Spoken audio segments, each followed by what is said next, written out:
Live from Tacoma, Washington, it's Boat Song of the Night, sponsored by Diet Coke, just for the taste of it. Tonight, quiz game with producer Larry Crane. I'm Shig Parm, and here's your host, D. Crane. Oh, sorry. Can you do it again? Yeah, I only got your hands. Hold on. Wait. D.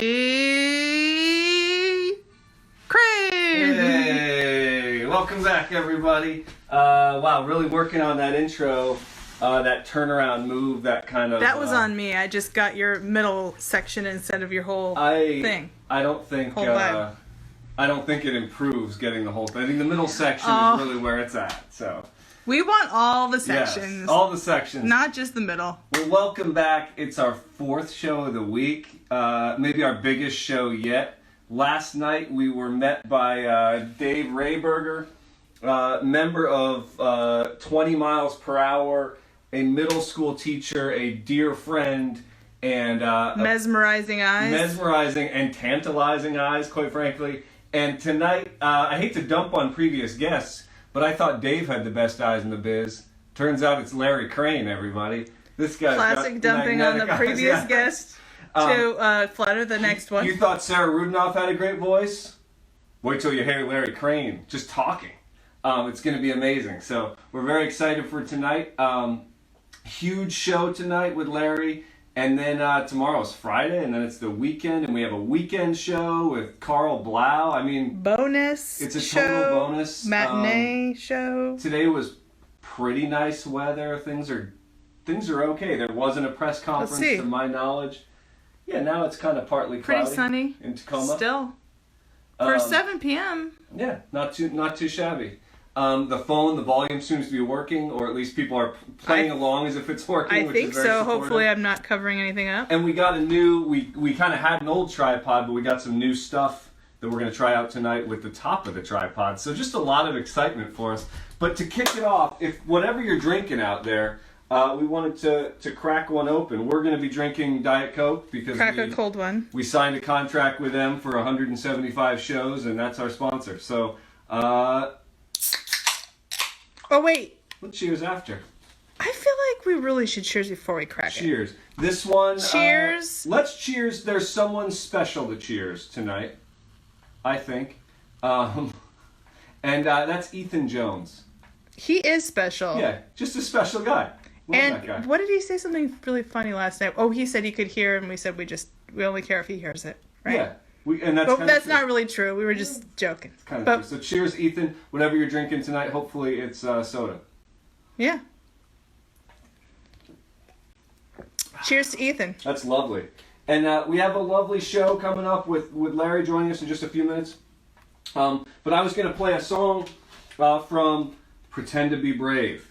This is Boat's fifth album. It came out in 2013, and we recorded it with Larry Crane at Jackpot Studios under the guidance of Larry Crane. I would say he kind of produced it. He pushed us in certain ways with it that were very cool. So I'm going to try to play. And who is that doggy? Oh, this doggy happens to be Boom, yeah. Who may join us at any moment, as you know. He's famous. And this is one of my favorite paintings of all time done by... No, you don't have. Done by Kalsa. Well, it's true. I came home and you were painting it, and it was like, what are you doing? You wanted a birthday painting. That was your birthday painting. And the colors are so cool. And then you're welcome.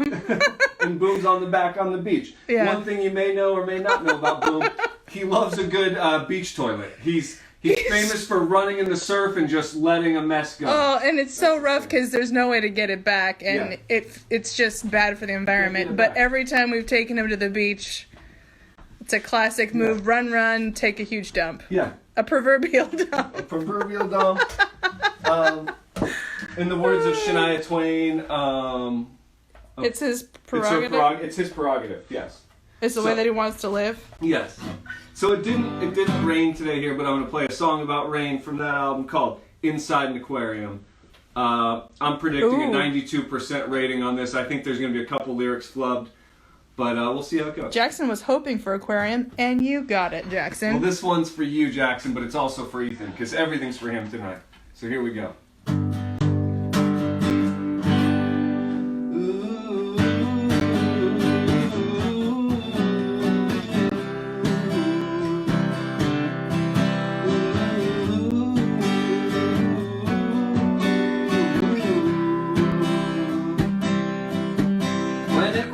So much you feel like you live in an aquarium, and the water runs down your face and soaks through your jeans. In Roshan's Honda Accord that he cannot quite afford, it speeds past you at night on the freeway, sitting there in the waiting room for the test results to come back. With a full tank of oxygen, how many ribs did you crack?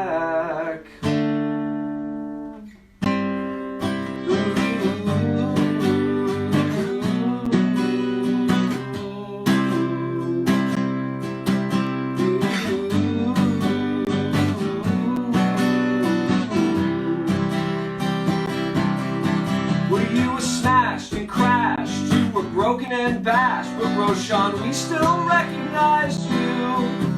There was glass covering every inch of your seat,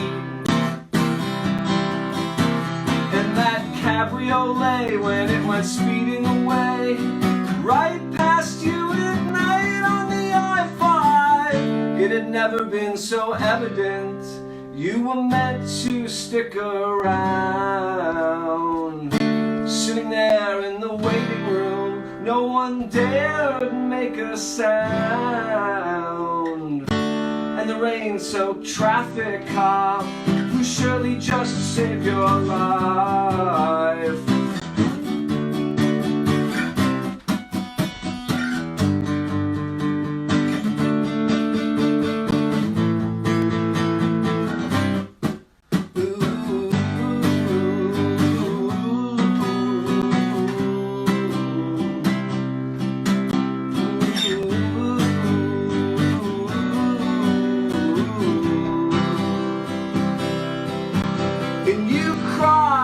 when you realized it was good just to be alive. And you cried when you realized it was good just to be alive.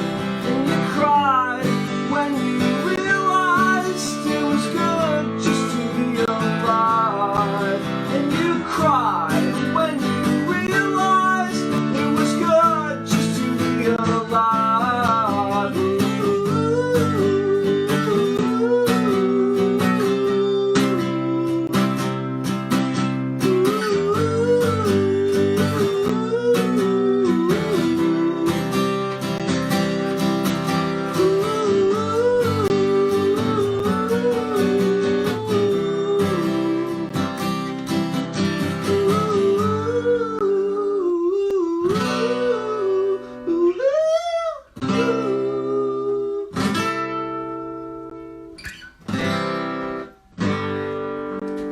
That was real good. Real good. And I'm not saying that just because I'm married to you. No, I think even if we were dating. People said they were crying. Yeah. We don't know because they're just telling us. Yeah. Also, Larry wanted to know when he's on. Okay. And somebody's at the door. Someone's at our door? Yeah. Is it, I saw his little face. Yeah, I think it's a cat. He's been playing baby games. Larry is going to join very, very shortly. We do a long intro on the boat song. You want tonight, in? Larry. And it usually involves pets joining us unannounced. Doors Leave being your hard handles to on open. these doors. You want in, Bruno? He's going to want out Bruno the immediately cat, as soon as he ladies and gets in. That's a cat's prerogative. He's Yes. doing a Oh big my God. stretch Big just to be stretch. super cute. So, and he's staying. Okay, so we're going to try out our new tripod tonight. At this time, let me say a little bit about our guest, and then we'll ask him to join. Larry Crane, you can see, this is an actual photograph. He's got one of the best recording minds that there is. He's just got a mind for it. This is taken kind of used a CAT scan that I got from Larry's medical records, and this is what it looked like in his brain. So Larry's going to join us, and Larry is a legend. He runs Jackpot Studios. He is the Tape Op founder and editor. He's been recording bands that probably everybody watching loves or owns many of their albums. And the best part is he's not a jerk, which is also one of the ways he advertises his work. So we're very excited to have Larry tonight. I think in honor of Larry, we're going to try out our new tripod, and then Larry, we're going to ask you to join, and we'll add you. So do you want to get the tripod? Sure, can you hold my brewski? Yeah, I can hold AKA Diet Coke. Sody. Oh, Bruno, now you want to go on my lap. Of course. You never want to go on my lap, and now you want to go on my lap. No, I can do it. Okay. I got it.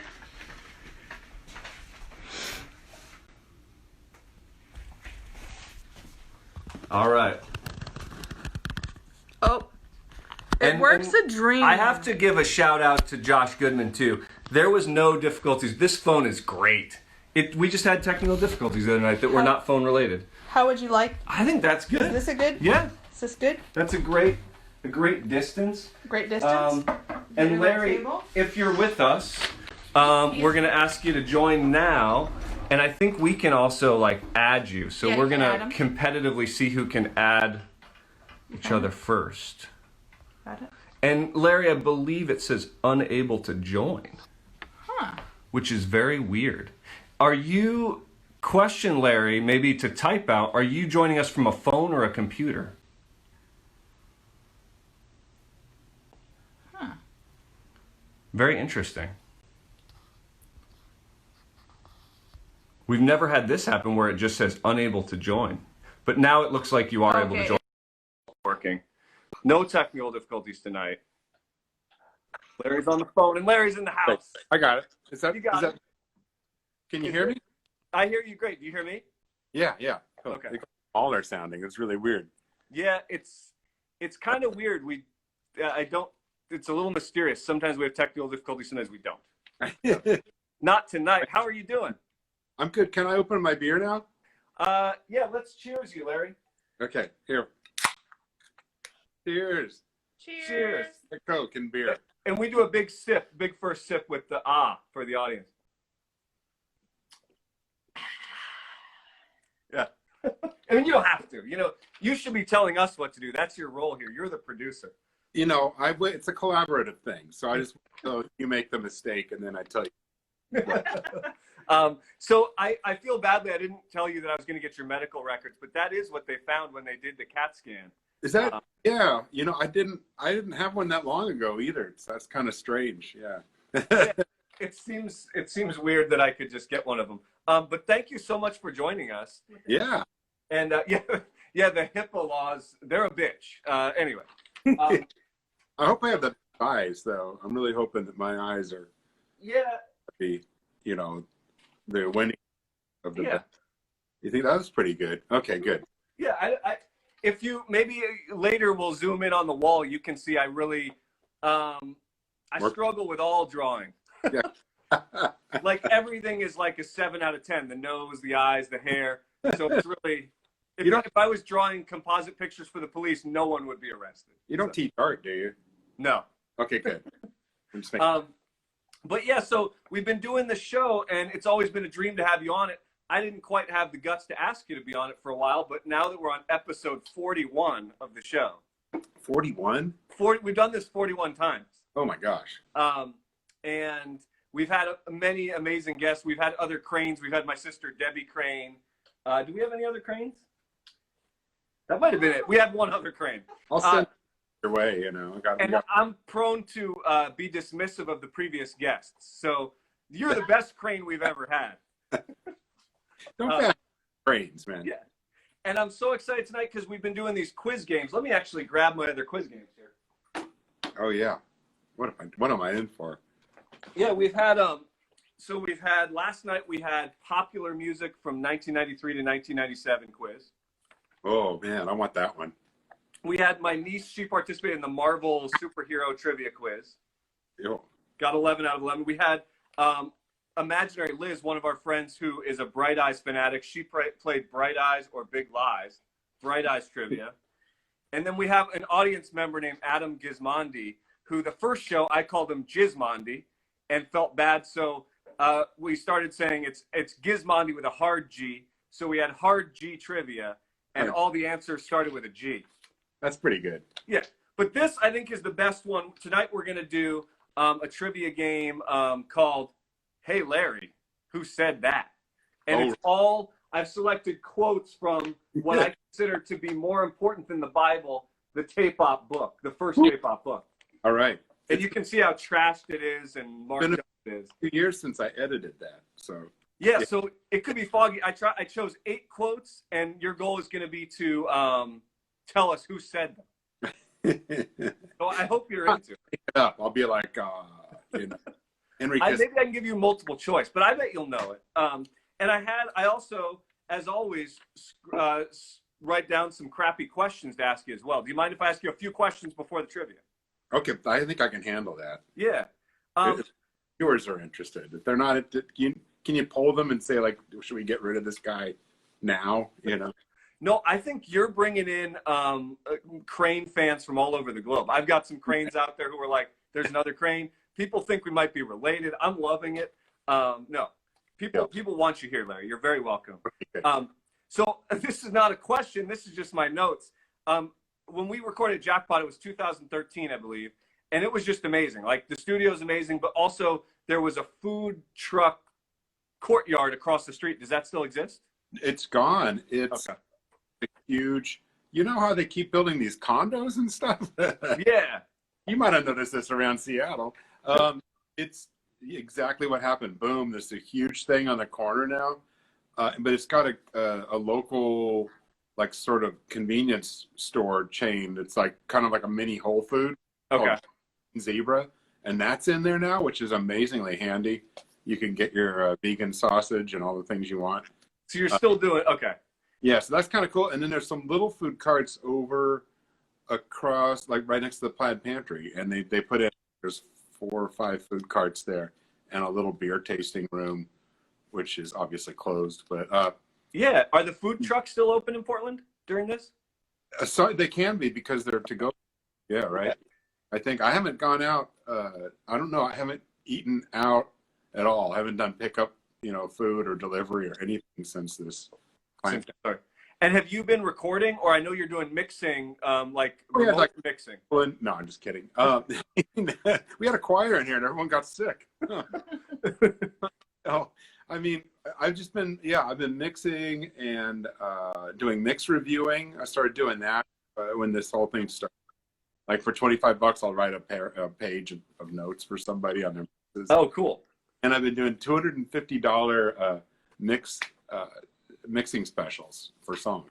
And I saw that, and so people just send you their raw tracks and give you some notes, and then you work up a mix, right? Yeah, I've been doing that a lot beforehand. Obviously, I do it all the time, but and I've been doing lots of unattended mixing too. But it's I'm just setting a flat rate and kind of have a couple of parameters, how many tracks and how long, obviously. Yeah. But it's kind of fun, because people are like, oh, that's a pretty good deal, because when you're selling your wares and you never have a number, you can get them right out the gate.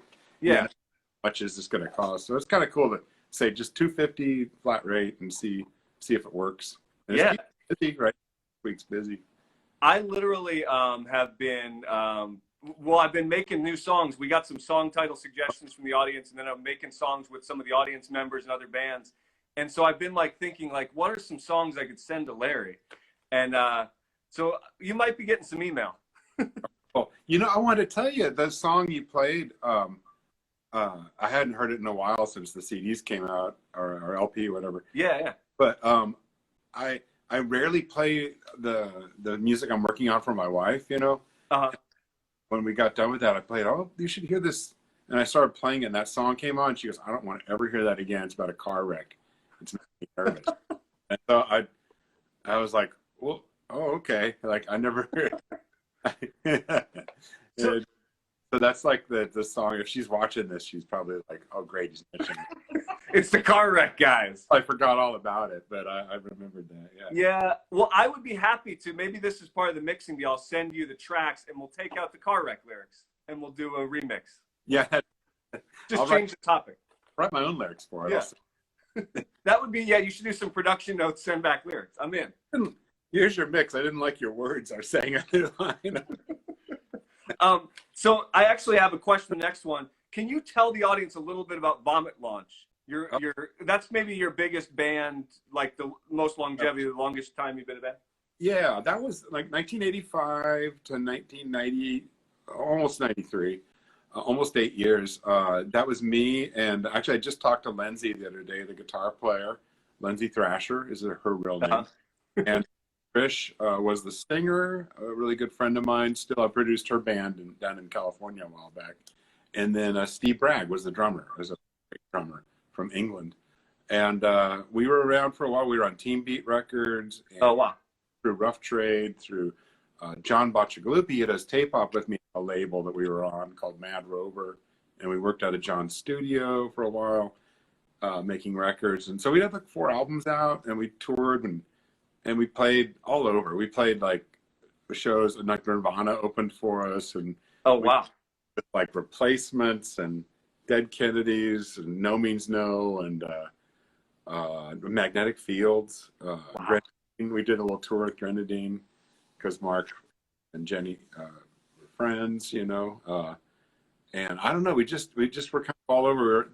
A few people have said like we were like, you know, one of the bands that helped kind of create what became known as indie rock later, you know, because it was kind of like boy girl vibe and yeah, you know, and we were like rocking, but we weren't like punk rock, you know, if that makes any sense. It kind of reminds me of some of the Seattle stuff, like around the early '90s. I mean, it was obviously they were traveling both ways, but like, and I don't know if there's a Git song that reminds me of some of the stuff you guys did. I love them, man. Yeah. Well, and I was at one of the shows and I hit the merch stand. Do you remember selling these? The Vomit Launches for Lovers mugs? Do you? No, I don't think I own one of those even. Okay. Well, you're going to have a chance to win one with the trivia contest.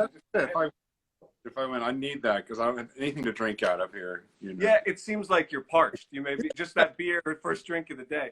Yeah, got some water too. So I had a question too. We had Bob Nastanovich on, and he is a total character. And we had him join us, and he was on the East Coast, so it was a lot later there. He was farther ahead of us with maybe he's had a few beers, but he had an amazing. We talked about horses for like an hour and 20 minutes. Is he still living there by the racetrack? Yeah, in Des Moines. Yeah. Oh my God, he's so funny. And do you remember? I remember you told us when we were down there you played Scrabble with Pavement. Is that true, or did they play? They would always play. I got a photo up there, and they're all like playing Scrabble every day. And some of them had in their wallets like pieces of paper with like, you know, 2-letter words that used to act shit. I mean, they were super nerdy about it. They didn't get shit done at all. They were like in the studio for a couple of weeks just rehearsing, and the idea was really like they were supposed to work up the tracks. And I remember Bob going to me, he's like, I don't even know why I'm here. I'm not supposed to be in the right, you know. Like, that's not my job. That sounds like him. We had he was very fun to talk to and just so sweet. And now he has a new record label that he's like re-releasing some stuff and then releasing some bands from Des Moines, I think. So yeah, I was in a band called Elephant Factory at that point, and we were doing our first record, and we got Bob to play maracas on a song. So if you look up a record called Suspended Overseas by Elephant Factory, you'll get some Bob Nastanovich, and Petra Hayden was working. Oh my gosh. And she's so cool. I wanted to see if we get her on the show and do something a cappella. Oh, that might be a future episode. Mm-hmm. Yeah, no, I work at a school, and at some of the assemblies, the kids always request, there's always drama kids, they always want Don't Stop Believin'. And I don't really care for the song that much, but her a cappella version where she does all the instruments with her voices is amazing. Yeah, so I literally will play that over like the gym loudspeaker, just blaring it, and people are kind of puzzled, but it's so good. That's so cool. She's great. And then I had a question. I don't know if you remember the story, and I think Mark really liked this story.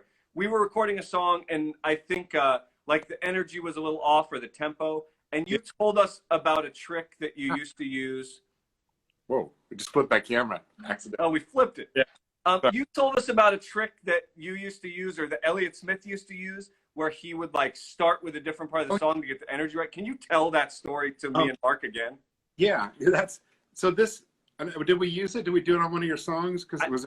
I think we did, and I don't remember which song. Yeah. So like this is the trick, and I figured it out because I can't remember if he did it on any of the songs we were working on, but I heard, like raw versions of some of his tracks that especially later when I became the archivist, and he would do this thing.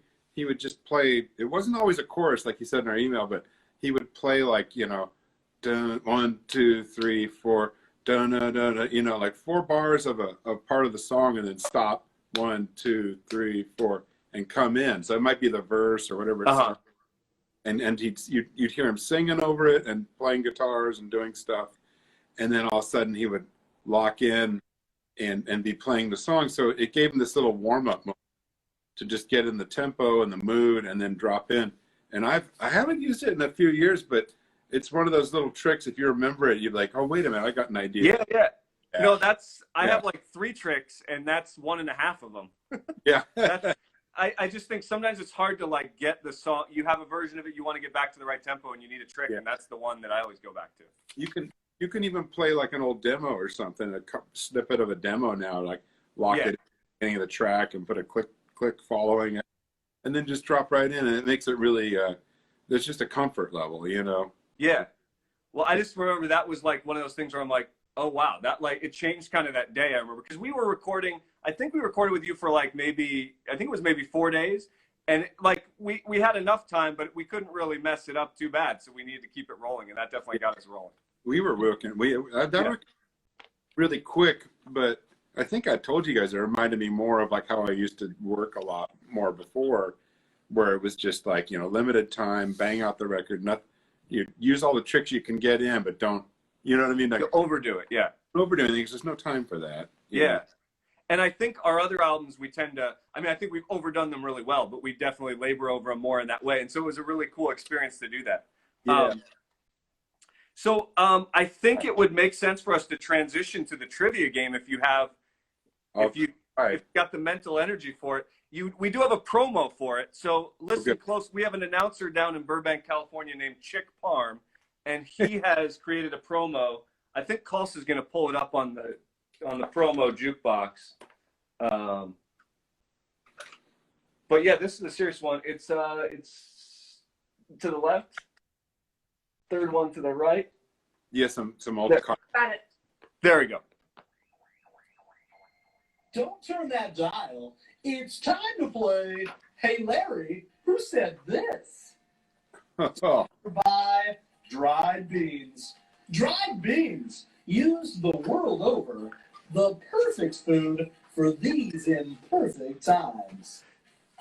And tastefully backing track by 311. A band good. that I think we can all agree on really comes across during these times. So your sponsor tonight is Dried Beans? Dried Beans, they've been supporting me for a long time. Keeping my back active, and it's a good. They definitely have been around for a while and really doing the trick. Do you have a specific type of dried bean you favor? I like a lot of them. There's a bean called maybe it's the Corona. Actually, ironically, it's called the Corona bean. Whoa! And it's like a very big white bean, and those are really good. But I like pinto and black beans. I'll just make a big pot of them every week, and I bring them down to the studio, and that's my lunch. A little bit of brown. I'm pretty happy. Well, one of our best, and I don't want to dump on the other guests, but that's the best sponsor we've ever had. Dried beans. Yeah. Use the world over. Yeah, you can eat them with plantains. Carl Blau, his sponsor was plantains. Plantains is a great idea. That's a great idea. Kind of a great combination. So here's how this is going to work. We have some prizes for you. If you get all of the questions correct, then you get all 3 prizes. You get the Vomit Launches for Lovers commemorative 1988 tour mug. We've got spy glasses, and these secretly allow you to see what's going on behind you. So when you're mixing, you can keep an eye on the band behind you, make sure they're not drinking your stuff, eating your beans. Yeah. Then we've got what I think is the belle of the ball here, because I can tell you're a TV fanatic. We've got a pack of Growing Pains trading cards with the gum still in there. Oh my gosh, that's got to be worth millions, right? Yeah, I mean, and I can't say that there's a Kirk Cameron card in there, but there's 9 cards. I don't understand how there could not be a Kirk Cameron card in there if you've got 9. I don't know what Growing Pains even is. So that's the extent of knowledge right there. Well, you're gonna be in for a treat should you win. Yeah. So we're gonna get a score. There's 8 quotes, and if you want to embellish a little bit and tell us a little story about the quotes, if you remember them, you can. If you want to just say who it is and move on, we can. Are you ready for this? I'm ready. Let's do this. Right. We'll just tear the lid off. First quote. What if I'm sneaking? What if I'm using my laptop and I'm like over here Googling? Yeah, Googling. I think if you can do that and we don't know, I'm all in. But this is gonna be tough. Okay, this is the first quote. It comes from, I won't tell you the page. Your question was, I always thought when I first heard your record, these guys sound like the third Velvet Underground album. And this person said, yeah, I really liked them, but I was trying to hide the Velvet Underground influence. I had already been through them in college. When I was singing in Deadpan, it was kind of like Lou Reed on Helium or something. Oh, man.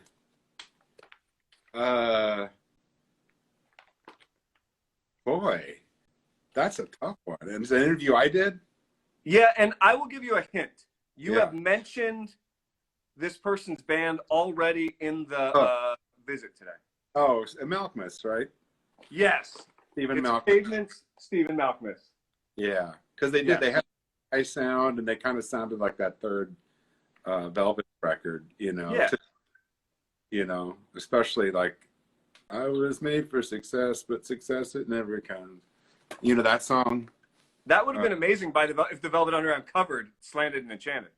I think they should have, if they were smart, they would have got back together and done that instead of. It just like Johnny Cash kind of did that towards the end. He should have done Velvet. He should have done Velvet Underground covers. Yeah.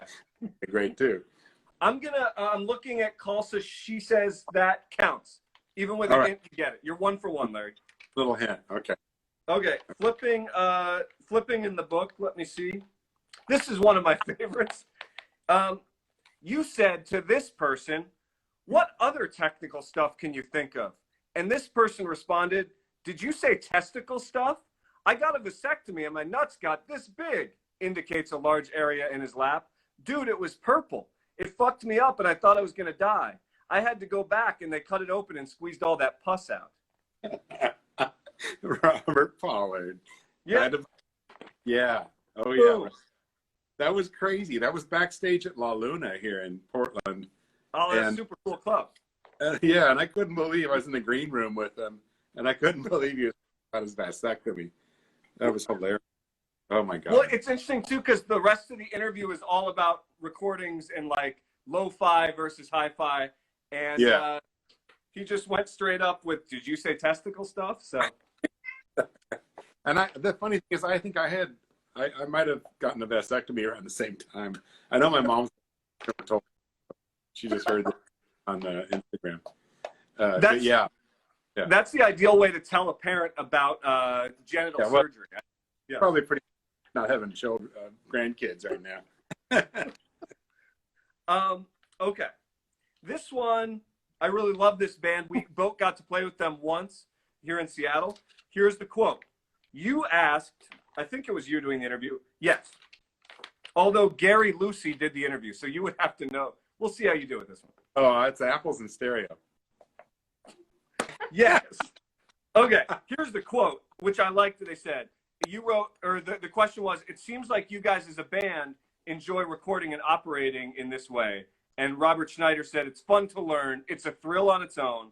Plus, we've never said, oh, shit, time's ticking away. It's $20 an hour. We're just sitting there smoking pot and having a really good time. Yeah, we did a thing here a couple of years ago, which we were supposed to put up a podcast, but Robert and I did a live podcast here at Jackpot, Robert Schneider, and we talked about recording and stuff like 20 some odd years later after the interview. And then we had the Minders play a few songs. I think I saw pictures of it. Yeah, it was so fun. It was like just a great day, really enjoyable. And Robert played some songs. It was really fun. I would love to have both of them on the show. I know we asked the Minders. I know the Minders just put out a new recording too. They've been recording at their house now, I think. Yeah, there's some new stuff coming out that's been out. I just heard I just talked to Martin the other day. And he sang on the Boat album at Jackpot when we played there. He came in. I forgot. Yeah. Yeah, and I remember him talking. It was like, I guess it was summer, and he was just talking about his garden. It was amazing. Oh yeah, his gardening now. He's got a coffee company and he's roasting and it's delicious. So just so you know. So maybe that should have been the sponsor with Black Beans. Yeah. Okay. This one I love because I learned about this band because of you. When I read the book, I mean, basically I sought out every band in here. But this one has a connection to where I grew up. So here's the question. You said, a lot of times people don't have the balls to do that. And then this person said, the thing I hate about all these tech people that are into the technical side of recording is they always tell you, no, you can't do that. Nobody does that. Or I don't really want to sing with reverb on because that'll go down to tape and we can't get rid of it. I'm like, why not? I don't care. I'm just having fun here. That's one of the reasons I record myself. Then I don't have some technical engineer guy telling me what I can and can't do. Great interview. It wasn't Fred Cornog, East River Pipe. It was. Boom. Oh my God! Wow. Fred Cornog, East River Pipe.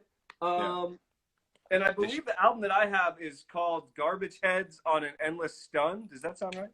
Yeah, yeah. And he's got a song called, or an album, The Gasoline Age, on, I think is he on Merge Records maybe? Yeah, a bunch of records on, they reissued a bunch of his earlier things too. It's fantastic music. Super cool. Yeah, and that was like one of those bands that I would never have known about had it not been for you. Oh, cool. So thank you. Yeah, love that. All right, this one, we're rounding it out. I think this is number 5.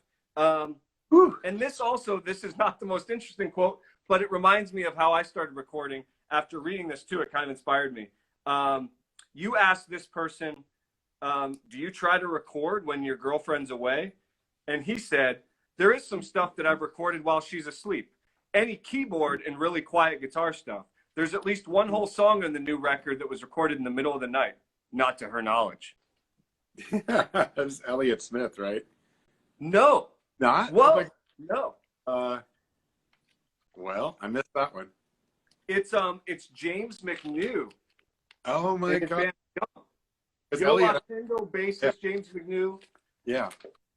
And I just imagine him sitting in New Jersey late at night trying to record songs with his girlfriend sleeping in the room.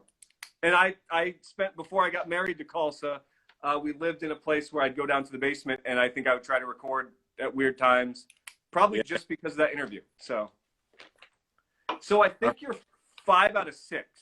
Okay, I'm sorry. Gosh. I think that's good. I mean, if we're talking 30, this is 20 years ago, this book, maybe? 20 plus, yeah. Yeah. I think that's not too bad. I got a couple more. All right, this one. I like the way this person said it. You asked them, the question was, just because you know what you'd change? He's talking about future albums, I think. He said, maybe it's that whole unsatisfied artist thing, too. You're never going to be pleased, and you're always just going to try to better your craft. The songs usually turned out, and the stuff that I spent the most time on and really labor over ends up not being anywhere as neat or as magical as the stuff that just kind of plopped out and is riddled with accidents. I think you still work with him. Or at least last time when we were down recording with you, he was coming in the next week. He had moved to Montana, maybe Portland for a while. Oh, Jason Lytle. Yes. Yeah. Man. Jason Lytle from Granddaddy. I have not read that interview in a long time, you know. We just put all the those early issues that are in that book are up as PDFs now on the tapeup.com website. Oh, cool. You can see the old layout with the horrible layout. So like back issues are online now? Yeah, everything now is finally. Cool. Yep, and the first issue I think it was free for a while to download. The very, very first issue with East River Pipe Yeah. Yeah. So is that East River Pipe that's in the book, is that from the magazine? Yeah, that was a compilation of the first 3 years of the magazine and some other articles that were that we'd started. So John Bacigalupi joined me at the 3-year mark of Tape Op, and he became our partner. So the earlier stuff was just in my name, as far as ownership. And so I licensed it all to this Feral House Press, and they put out the book, and we re-edited it. We added some newer content in there to round it out, and we put out that book. And then a few years ago, Feral House was asked, they lost the artwork or something, and we actually bought the book back from them. So now we own all the rights to all the material and the layout and everything. Well, and there's so much good stuff. There's in the back, there's like, there's suggestions for bouncing and using 4 tracks, recording recipes. Like it's super, when I got this book, it really changed everything that I thought about recording and music. So I think it served its purpose with me, at least. I have 2 more quotes, both from very powerful human beings. This one says, your question was, well, you didn't ask the question. John Chandler asked the question.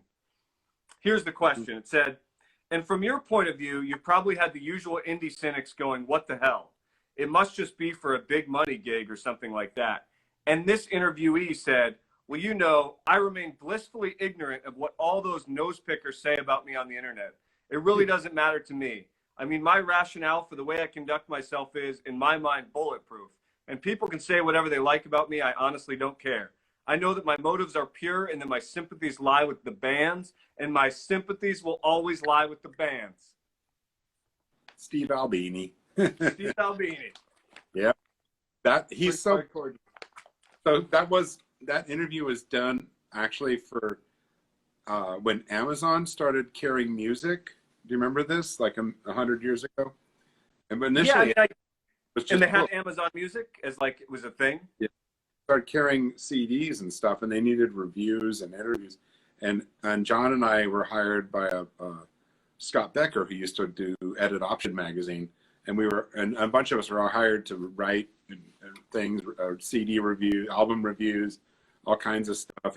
And John was doing interviews and things like that to promote stuff. So he had this interview he'd done over the phone with Steve.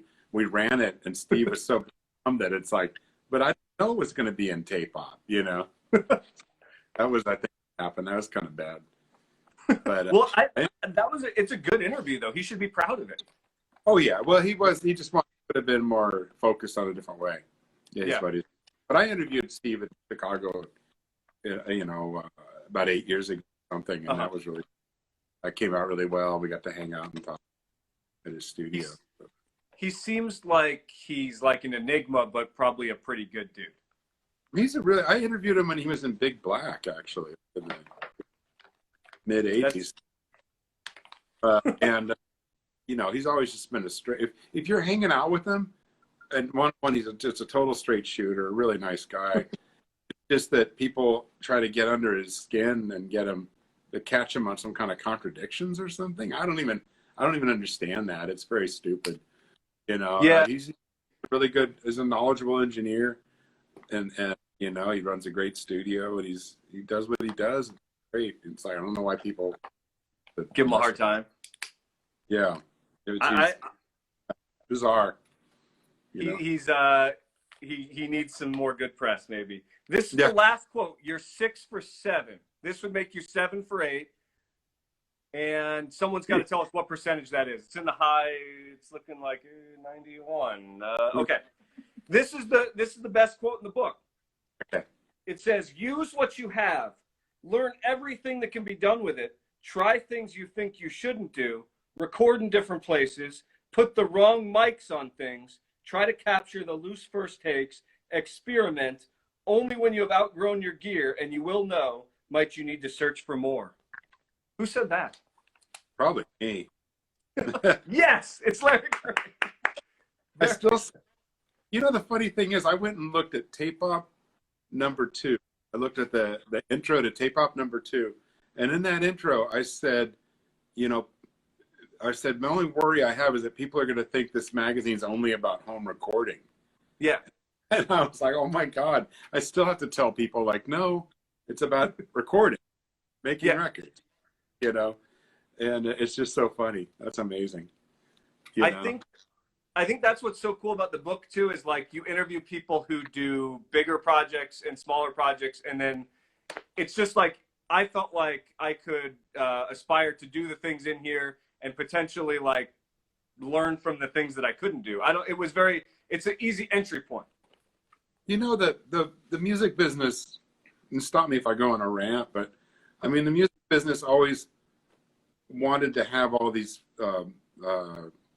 things in place to stop you, you know, so that someone could make money off of you, you know. Yeah. So, you know, hey, stop messing around there, kids. If you do this one cover song, then we'll make a hit out of it. You know, it's all this nefarious, like, you know, we're going to invest in you and then we're going to own you, you know, situation.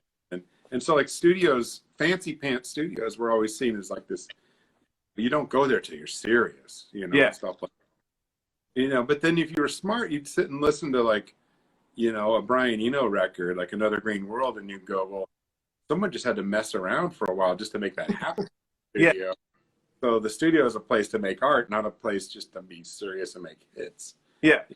I don't know, just kind of, it started, especially in the 90s, it was really rubbing me the wrong way, the idea that that you only did it when you were serious, and it was all about career and all these things, and it's like, you know, it's just art. It's just making art, and it's like, you know, and when you're making art, anyone can, you know, for limited or a certain amount of money, can get certain tools and do things, and you know, we don't tell people they can't do that.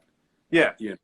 So it's like, if you're looking at music as an art form and recorded music as an art form, then why stop people from doing it? Why tell them that, you know, oh, that record's not going to be good unless you get that big drum sound, you know, or do this thing. It's like, it's never true. You know, you don't have a hit because the drum sounds really good, you know? Yeah. You know? Well, I think there's so much, I would say too, there's so many good examples of, like, I'm just thinking of the Northwest bands, and even some of the people we've had on the show who do it their own way, and completely different. And that's what makes it unique and interesting. Yeah. So. Yeah, always, man. It's just if everyone made records the exact same ways, which is starting to happen more than ever. Yeah. Because plugins and all the things that are kind of happening, then, you know, music would be boring. But luckily, people, you know, just take idiosyncratic approaches and just kind of, and the good people write good music and do things in the right way generally. Yeah. And, you know, and you know, I just worked on someone's record. It was like they had a batch of 3 or 4 songs they'd been laboring over for a decade, and that was it. And I was like, what the fuck, you know, like I'm like, a decade of like the same couple songs, and he said, and I hope he's not watching, and I'm not insulting, but this is just really interesting, because he was like, is that how Elliott Smith worked? And I'm like, not at all. Not, you know, like he would bash it out and then be like, either it worked or it didn't right there. Nothing, you know, things took time, like especially later when his stuff got more intricate, but Miss Smith recorded in probably like less than 6 hours, you know. Wow. Yeah. You know, and it's like other things were done even quicker, you know, and it's like, it just, the more precious you are, the more you're probably destroying something, you know, like, yeah, I think of it all the time. I hope my mom's still watching. I hope, because she did pottery and ceramics, and the thing I thought of, I wrote an end rant about, you know, putting glaze on and firing the ceramics and getting it back and not knowing what's going to happen while it's in the kiln, right? Then I realized there's a whole other layer of it, because when you're making something with clay, you only have so much time. Yeah, before it dries out, right? Yeah, and you can covering it, and you can keep it covered in plastic and keep it moist, and squeeze another day out of it if you're really careful, maybe. And there's certain things you can do, but you have to just stop at some point. And I think that's a really actually a whole other level of like sort of parallels in art, you know? Yeah. So you said your mom is a ceramicist? Yeah, she didn't do a whole lot of throwing. She is watching. Carolyn. Yeah, Carolyn Crane. She said, yep, she is watching. Awesome. She did a lot of well, the commercial stuff that she was doing in the 60s and early 70s was more like I don't know, how would you say, like sort of things you could have around the home, like a pencil pot or something to put flowers in, and little sort of utilitarian, but art, you know.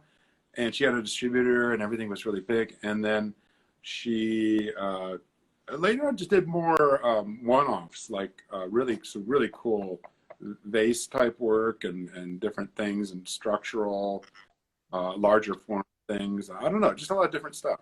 And so it was cool. As kids, we made stuff all the time, and things, and we'd go to That's super cool. I like your analogy and the parallel. I think it does serve music the same way. Yeah. Well, so yeah, you're going. We're gonna mail you some prizes to Jackpot. You're getting the Vomit Launch mug, oh boy, the glasses, and you know, you didn't really earn it, but I'm gonna throw in the Growing Pains cards because I think you need to do a deep dive into some growing pains during this time. I'll figure out what that means. Yeah. And I know couple Instagram of kicks us out at an hour, so we always are like up against the clock. You sent me some music recommendations that you recorded, right? Things that you had recorded. Yeah, we can run them down here. I got them right here. Okay. All right, these are good. Okay, this is a band called Buttercup from San Antonio, Texas. It's all backwards, right? Yeah. We'll post them online too. Yeah, that's amazing pop rock, like really great music. My Sad Captains from the UK, from the London area. I mixed a couple records for them, and I actually got to meet them a few times and go out to pubs and have a beer. Fantastic indie rock. The Cavemanish Boys, which 3 of those guys are actually in Eyelids now. And a garage rock record we made way back in a day and a half here at Jackpot. Did you say an Eyelids? Is that Eyelids? The band Eyelids. They're awesome. Yeah. Okay. They're fantastic. This is a record no one ever remembers that exists, called Pleasure Forever. They were on Sub Pop, and I did this record. And I really, I think it's a really interesting record. It's really cool, but no one ever talks about it. And then this was one of the first releases that came out of Jackpot, or actually pre-Jackpot was Laundry Rules. And it's a Teen Beat Records sampler that has a song by Versus on it called White Punch, written in Portland, basically, and recorded in my basement, like way back. There's another image for you. Super. And yeah, so those are 5 things that I pulled out, and I was like, they're just kind of unique. People should know, but we're going to post them up on the Instagram stories. Oh, cool. Excellent. And this is going to be, it'll be archived in the Instagram TV if anyone wanted to see it. I know there was someone in Europe who was saying, how can I see this? So that's going to be. We'll have it there. I'll shoot you a link. Thank you so much for joining us. Thank you. Excellent. Thanks for having me, David. Yeah, and we're going to have a dance party here with our cat Bruno, and tonight's music is it comes from Vomit Launch. So it's a dance party sponsored by Vomit Launch. So perfect. Thank you so much, Larry. Bye. Thank you. We'll see you later. Bye. Yay.